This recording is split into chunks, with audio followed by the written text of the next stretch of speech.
Kita Kisako.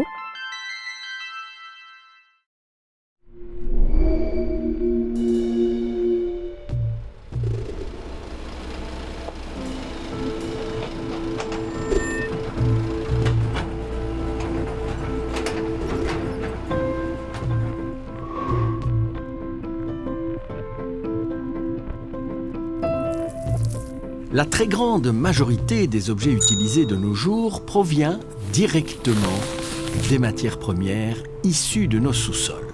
Par exemple, le minerai de lithium pour les batteries, le néodyme pour les éoliennes, le sélénium pour les panneaux photovoltaïques, le sable pour la fabrication du verre, mais aussi le calcaire pour la purification de la production du sucre betteravier, ou encore la diatomite pour la filtration de la bière.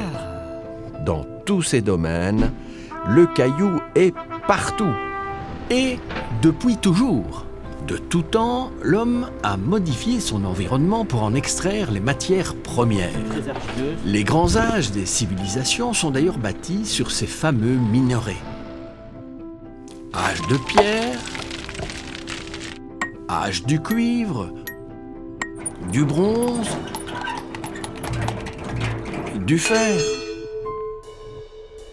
De la préhistoire à la révolution industrielle, l'homme a toujours su tirer parti des matériaux du sous-sol. Depuis le début du XXIe siècle, l'extraction des ressources géologiques a nettement augmenté et se diversifie, notamment dans une perspective de recherche de solutions en matière de développement durable.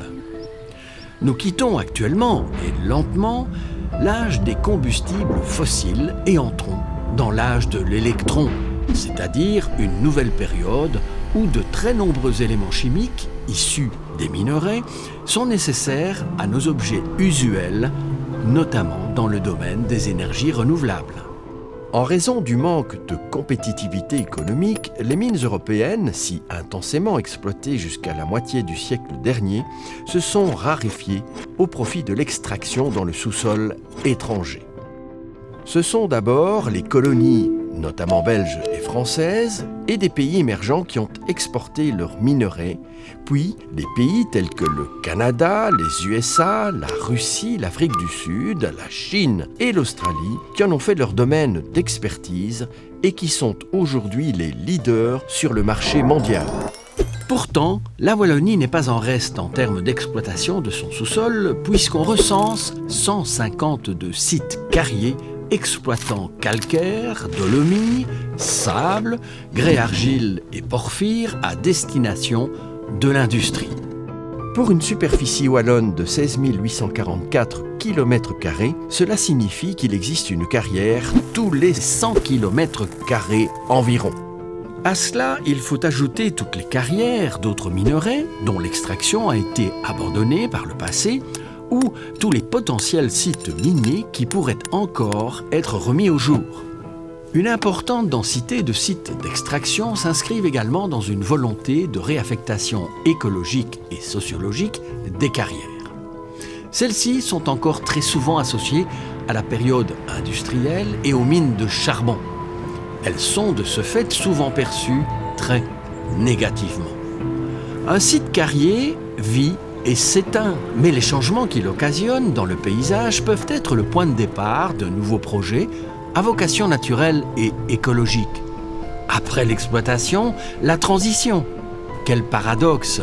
On utilise quotidiennement ces produits, mais on ne veut pas de carrière chez nous. En effet, en cette période de transition écologique, il n'est pas convenable d'importer des fraises du Maroc alors que nous en cultivons dans nos régions. Dès lors, pourquoi accepter l'importation de cuivre provenant de République démocratique du Congo si de tels gisements existent en Europe mais ne sont pas ou plus exploités chez nous?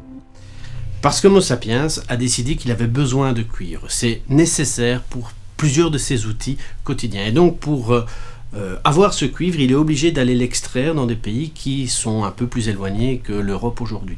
Mais il y aurait certaines de ces matières, alors pas le cuivre en Wallonie, mais il y a du plomb, du zinc, de l'indium, du gallium, disponibles dans le sous-sol wallon et très probablement rentables. Mais la société wallonne, la population wallonne, semble considérer que ça ne doit pas être extrait de son sous-sol. Elle considère que ça doit être extrait d'ailleurs, de plus loin, dans des conditions éthiques d'ailleurs souvent, pas toujours, discutables. Le département de géologie poursuit 2 objectifs. Le premier, c'est de caractériser au mieux ces minerais et de localiser et d'avoir la meilleure géométrie possible pour les gisements, de façon à en exploiter le moins possible et dans un contexte le plus durable possible pour l'extraction de ces matières qui sont non renouvelables. Et le deuxième objectif, c'est de vulgariser au maximum cette thématique qui est très peu connue du grand public parce que malheureusement, on n'a plus d'enseignement de cette problématique en école secondaire et les médias ont du mal à vulgariser cette matière qui est par défaut avec un jargon très compliqué, avec des circonstances qui ne sont pas faciles à vulgariser. Et donc notre objectif, c'est aussi de vulgariser après d'avoir caractérisé au mieux les minerais et les gisements.